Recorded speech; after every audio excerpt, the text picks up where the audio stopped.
அருள் TV நேயர்களுக்கு அடியேன் உங்கள் சிவயோகி சிவசக்திமான் சுவாமிகள் வணக்கத்தை வருகின்ற 2026ஆம் ஆண்டு புத்தாண்டு பலன்களைத்தான் 12 ராசிகளுக்கும் இப்பொழுது சொல்லப் போகிறேன். அதற்கு முன்னர் உங்களுக்கு என்னுடைய இனிய புத்தாண்டு வாழ்த்துக்களை மனமோந்து தெரிவித்துக் கொள்கிறேன். இதில் முதல்ல நம்ம பொது பலன் தான் சொல்லுவோம். 2026 வருடம் எப்படி இருக்க போகிறது, இயற்கை பேரிடர்கள் சம்பந்தப்பட்ட விஷயங்கள், மக்கள் சம்பந்தப்பட்ட விஷயங்கள், அரசாங்கத்தை சம்பந்தப்பட்ட விஷயங்கள், இதெல்லாம் சொல்வதுண்டு. அதை கருத்தில் கொண்டு தான் இப்போது சொல்ல போய் அதை கவனமாக கேட்டு நடந்து கொண்டால் எல்லா நலமும் பெற்று வாழப்போகிறேன்னு சொல்லி பொதுவாக இந்த 2026 வருடம் 1/1/2026 இதிலே எண் கணித ஜோதிட பிரகை பார்க்கும் பொழுது 1 என்பது சூரியனை குறிக்கும் பிறவி எண் சொல்வார்கள். வாழ்வு எண் கூட்டுத்தொகை என்னும் போது 3 வருகிறது, அது குருவை குறிக்கும்.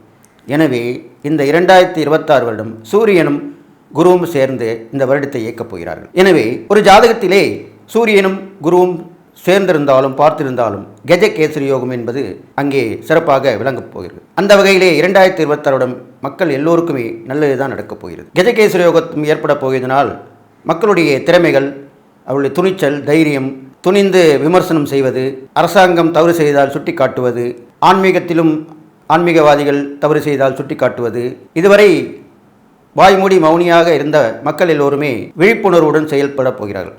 அதுதான் அப்படி சொல்லியிருக்கேன்.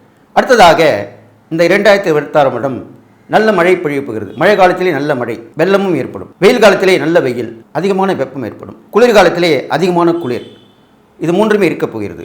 இது இல்லாமல் நிலச்சரிவுகள் ஆங்காங்கே ஏற்படும், பூமி அதிர்வும் ஏற்படும். இதற்கெல்லாம் மக்கள் தயாராக இருக்க வேண்டும். அந்த பகுதியில் இருப்பவர்களெல்லாம் அந்த நேரம் வரக்கூடிய நேரத்திலே கவனமாக இருந்து செயல்பட வேண்டும். இதுவல்லமல்லாமல் வெளிநாட்டிலிருந்து புதிய வைரஸ் கிருமி வரப்போகிறது 2026. அந்த வைரஸ் கிருமியாகப்பட்டது நீரில் வரலாம் அல்லது அழுகிய பொருட்கள் மூலமாக காற்றிலே கலந்து வரக்கூடிய வைரஸாக இருக்கப் போகிறது. இது பெரும்பாலும் குழந்தைகளுக்கும் இளைஞர்களுக்குமே தான் இது பாதிப்பை கொடுக்க போகிறது. அதாகப்பட்டது இவர்களெல்லாம் எச்சரிக்கையாக இருக்க வேண்டும். அதிலே வயது முதிர்ந்தவர்களுக்கும் கொஞ்சம் ஜாக்கிரதையாக இருக்க வேண்டும். அதுக்கேற்ப நடந்து கொள்ள வேண்டும். இதுவும் இல்லாமல் யானைகளுக்கு பீடை ஏற்படும், யானைகளுக்கு பிரச்சனைகள் வரும், இனவெருத்தி குறையும், கடல்வாழ் இனங்களுக்கு பீடை ஏற்பட்டு பிரச்சனை ஏற்படும். இதெல்லாமே நடக்கப் போகிறது. சாலை போக்குவரத்து, ஆகாய போக்குவரத்து, கடல் வழி போக்குவரத்து, ரயில் போக்குவரத்து, இதெல்லாமே விபத்துகள் ஏற்படக்கூடிய அமைப்பு இருக்கிறது. அப்பொழுது பயணிப்பவர்கள் வெகு ஜாக்கிரதையாக இருந்து பயணிக்க வேண்டும். இதுவுமல்லாமல் இந்த வருடம் இயற்கை பேரிடர்கள் பற்றி சொல்லியிருக்கிறேன். ஆன்மீகத்திலே மத போதகர்கள், ஆன்மீகவாதிகள், ஆன்மீக விழிப்புணர்வு கொடுப்பவர்கள், ஆன்மீகத்திலே ஒற்றுமை ஏற்படுத்தக்கூடியவர்கள் எல்லோருமே சிறப்புற விளங்கப் போகிறார்கள். ஆன்மீகம் மேலுக்கு மேல் தழைத்து ஓங்கப் போகிறது. மதம், ஜாதி, இனம், மொழி எல்லோரும் சேர்ந்து ஒற்றுமையாக இருக்கப் போகிறார்கள். இதெல்லாமே நடக்கப் போகிறது. அரசியலிலே பொதுவாகத்தான் நான் சொல்வேன், எதையும் குறிப்பிட்டு இது வரைக்கும் சொல்லதில்லை.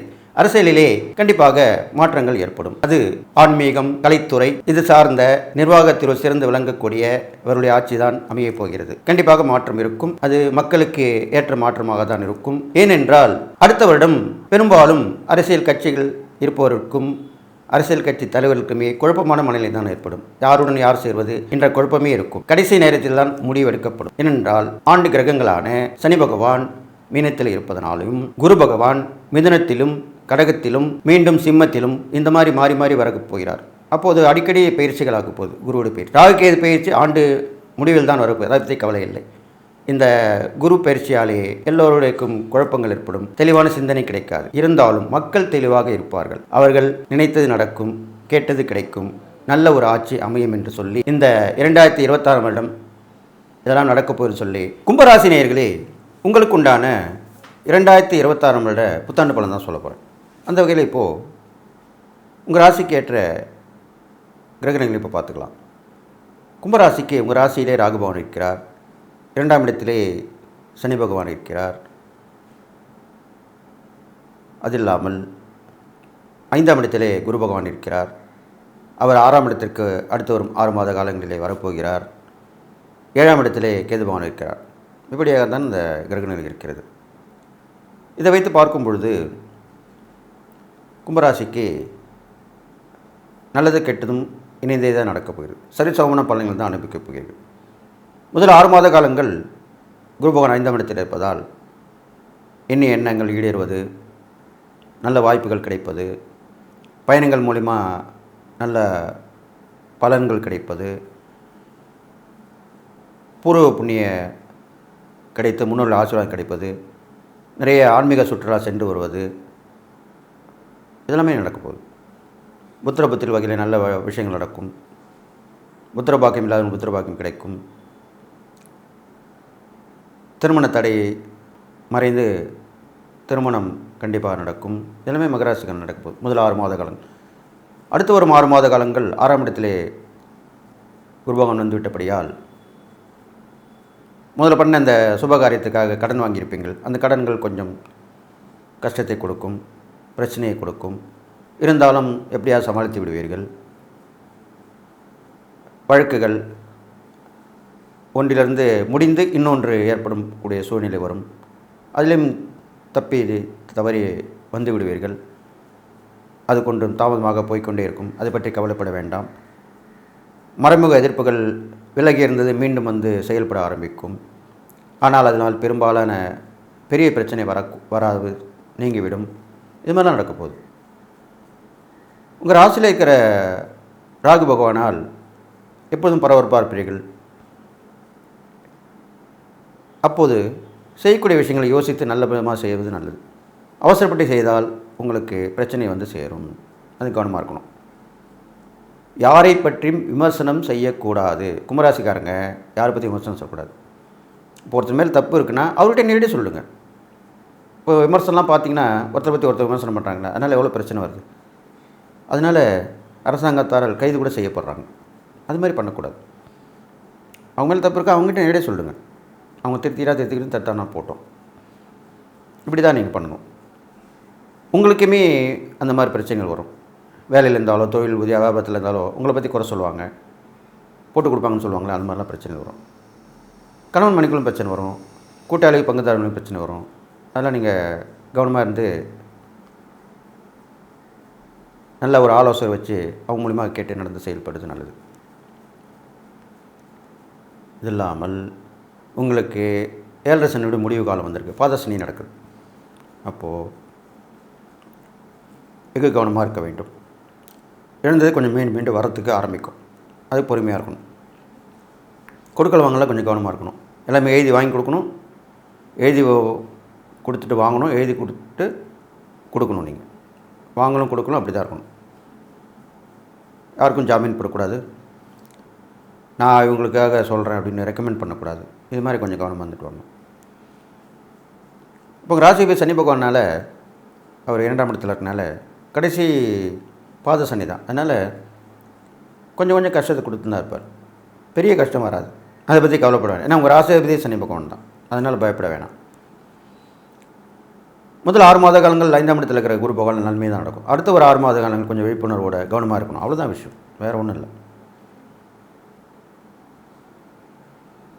கலைத்துறை, அரசியல், சமூகம் சார்ந்த துறைகளுக்கெல்லாமே முதல் 6 மாத காலங்கள் ஓரளவுக்கு நன்மையை கொடுக்கும், ஓரளவுக்கு லாபத்தை கொடுக்கும், ஓரளவுக்கு நல்ல ஒரு விஷயங்களை கொடுக்கும், வாய்ப்பு கொடுக்கும். அடுத்த ஒரு 6 மாதங்கள் அதை தக்க வச்சுக்கணும், அதை காப்பாற்றிக்கணும். இப்போ நம்மளுக்கு ஒரு பதவி வந்துட்டாலோ அதை நம்ம காப்பாற்றிக்கிறது எவ்வளோ கஷ்டப்படுறோம், அது மாதிரி தான் இருந்துக்கணும். அதுதான் நடக்க போகுது. அடுத்ததாக மாணவ மாணவிகளுக்குமே முதல் 6 மாத காலங்கள் நல்ல கவனமாக இருக்கணும். படிப்பாங்க, ரொம்ப அதிகமான படிப்பும் படிப்பாங்க. படிச்சுக்கிட்டே வேறு ஏதாவது கூட படிக்கலாமா அப்படி கூட யோசிப்பாங்க, கேட்பாங்க. கண்டிப்பாக அவர்களுக்கு நேரங்காலம் இருந்தால் அதில் ஈடுபடுத்தலாம். அடுத்து ஒரு 6 மாத காலங்களில் அவங்களுக்கு கொஞ்சம் கவன சிதறல்கள் ஏற்படும். அப்போ கருத்தொன்று படிக்கணும், கவனமாக இருக்கணும், மற்ற விஷயங்களில் கவனம் செலுத்தக்கூடாது, இப்படி தான் இருக்கணும். இந்த கும்பராசியில் பிறந்த விவசாயிகளுக்கெல்லாம் பார்த்திங்கனாக்கா முதல் 6 மாத காலங்கள் நல்ல ஒரு எண்ணங்கள் நடக்கும். மகசூல் பண்ணியிருப்பாங்க, இந்த விலைக்கு விற்றா நல்லாயிருக்கும்னு நினைப்பாங்க. அதுமாதிரி கண்டிப்பாக நடந்துடும். எந்த பிரச்சனையும் வராமல் இருக்கணும்னு பார்ப்பாங்க. இப்போது மழை பெஞ்சனால எல்லாம் வந்தால காற்றடிச்சாலும் அந்த பயிர்கள்லாம் நாசமாகுதில்ல, அதெல்லாம் கொஞ்சம் அவங்களுக்கு இந்த ராசியில் பிறந்தவங்களுக்கு சொல்கிறேன், அவங்களுடைய பாகம் அவங்களுடைய இடத்துக்கு. இப்போ பார்த்திங்கன்னா மழை பெஞ்சால் எல்லா இடத்துலையுமே மழை பெய்யுது இல்லைல்ல, சில இடங்களில் தான் பெய்யும், சில இடங்களில் பெய்யாது. அது மாதிரி தான், அது மாதிரி அவங்களுக்கு அந்த பயிர்கள் காக்கப்படும். ஆனால் அடுத்து ஒரு 6 மாதங்கள் கொஞ்சம் கவனமாக இருக்கணும். அடுத்த ஒரு 6 மாதங்களில் தானே மழையும் வரப்போகுது, மழைக்காலம் ஏற்படும். அப்போ கவனமாக இருந்து அதுக்கேற்ற மாதிரி எச்சரிக்கையாக இருந்து செயல்படுறது நல்லது. அதே மாதிரி பெண்களுக்கு பார்த்திங்கன்னா கும்பராசியில் பிறந்த பெண்கள் முதல் 6 மாத காலங்கள் நல்ல விஷயங்கள் நடத்தி தருவாங்க.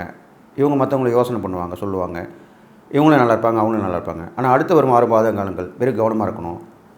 இவங்க நன்மைப்படுத்தினவங்க, இவங்க நல்லா ஆக்கினவங்களே இவங்களுக்கு எதிரியாக மாறிடுவாங்க. எப்படி சொல்லுவாங்க, நண்பனும் எதிரியாக வருவாங்க அப்படின்னு சொல்லியிருக்காங்க இல்லையா?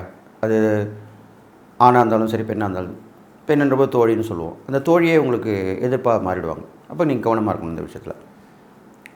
அடுத்து ஒரு 6 மாதங்கள் தான் சொல்லியிருக்கேன். இது இல்லாமல் நீங்கள் செய்யக்கூடிய இறை பரிகாரம் பார்க்கும்போது உங்கள் ராசியாதிபதி சனி பகவான்.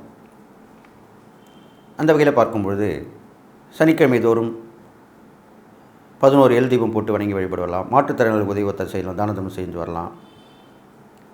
இது இல்லாமல் எங்கு ஒரு விசேஷமான பூஜைகள் கோயிலில் நடந்ததுன்னா அதில் கலந்துக்கலாம், பங்கு பெறலாம். இல்லை நீங்கள் உருவாக்கி செய்து அதில் ஈடுபடுத்தி கொள்ளலாம். பெரும்பாலும் ஆலய திருவிழாக்களில் கலந்து கொண்டு வருவது நல்லது. கும்பராசிக்காரங்களுக்கு ஆன்மீகத்தில் ஈடுபாடு பண்ணலாம், தியான பயிற்சி மேற்கொள்ளலாம், யோக நிலை பெறலாம், தவத்தில் ஈடுபடலாம், இது மாதிரிலாம் பண்ணலாம். அப்போ கண்டிப்பாக அந்த தெய்வ சிந்தனையோடு இருக்கணும். அப்போ கண்டிப்பாக அவங்களுக்கு நன்மை ஏற்படும். எப்பொழுதுமே தெய்வம் நம்ம கூட இருந்தால் வரக்கூடிய பாதிப்புகள் எல்லாமே குறைவாகத்தான் இருக்கும். அது போல் நீங்கள் தெரிஞ்சுக்கணும். பெரும்பாலும் உங்களை கும்பராசிக்கு அது கண்டிப்பாக நான் சொல்லி ஆகணும். இந்த 2026 வருடம் கண்டிப்பாக தெய்வ சிந்தனையோடு இருக்க வேண்டும், ஆன்மீக தொடர்போடு இருக்கணும், ஈடுபடுத்திக்கணும். நீங்கள் எந்த துறையில் இருந்தாலுமே ஆன்மீகம் உங்களோட சேர்ந்துருக்கணும். அப்போ தான் நீங்கள் அந்த 2026 வருடம் நல்ல ஒரு விஷயத்தை எதிர்பார்ப்பீங்க. நல்ல நன்மைகள் வந்தக்கூடிய அது கிடைக்கும், உங்களுக்கு நல்ல உதவிகள் கிடைக்கும், எல்லாமே வந்து கிடைக்கும். தெய்வ சக்தியால் கிடைக்காது எதுவுமே இல்லை. அப்போது அதில் முழுசாக ஈடுபடணும் நீங்கள். அதுக்கு தான் சொல்லியிருக்கேன். அதனால் இந்த கும்பராசிக்காரர்களுக்கு நான் சொன்ன இந்த இறை பரிகாரங்கள் தான தர்மம் பார்க்கும்பொழுது ரொம்ப தீர்க்கவே முடியாத நோய் நொடியாக இருக்கும், பிரச்சனை டாக்டர் சொல்லிவிடுவாங்க. அவங்களுக்கு வந்து அந்த மாதிரி தேடி கண்டுபிடிச்சி நீங்கள் அவங்களுக்கு உதவி உதாசி பண்ணிட்டு வரலாம். அவங்க இருக்க வரைக்கும் அந்த மருந்து மாத்திரை உதவிகள், ட்ரீட்மெண்ட்டு இந்த மாதிரி பண்ணலாம். இல்லை அவங்க பழைக்கிற மாதிரி இருந்தால் வேறு மாற்று மருத்துவத்தால் அது கூட ஏற்பாடு பண்ணலாம். இப்போலாம் பல அந்த மாதிரி இருக்குது. அது யாரும் சொல்கிறதில்ல. நிறைய விஷயங்கள் நடக்குது. தீராத நோய்கள் தீர்க்கக்கூடியவங்களாம் இருக்காங்க. அவங்கள தேடி கண்டுபிடிச்சி அவங்கள கொண்டு போய் இவங்களை உதவி பண்ணலாம். இது மாதிரிலாம் பண்ணிங்களாக்கே அந்த புண்ணியங்கள் பெருகி உங்களுக்கு வாழ்நாள் முழுவதுமே உங்களுக்கு அந்த உதவியை கொடுத்துக்கிட்டே இருக்கும், நன்மையை செய்யும். அது மாதிரி செஞ்சுட்டு வந்தீங்கன்னா நல்லதுன்னு சொல்லி கும்பராசிக்காரர்களுக்கு இந்த 2026 வருடம் சரிசமமாக தான் இருக்கும்னு சொல்லி, எது எப்படி இருந்தாலும் தெய்வ சிந்தனையோடு இருந்து தியானம், தவம், ஜபம் இதெல்லாம் பண்ணிட்டு வந்தீங்கன்னா தெய்வ சக்தியால் கண்டிப்பாக கெடுமை கொஞ்சம் நற்ப ஏற்படும் சொல்லி எல்லா நலமும் பெற்று வாழ்வீர்கள் என்று வாழ்த்தி விடைபெறுகிறேன். நன்றி. கடவுள் அருள் டிவியை பார்த்தமைக்கு நன்றிகள். மேலும் இது போன்ற தகவல்களை தெரிந்து கொள்ள கடவுள் அருள் டிவியை சப்ஸ்கிரைப் செய்யுங்கள். மறக்காமல் பெல் ஐக்கானை கிளிக் செய்யுங்கள்.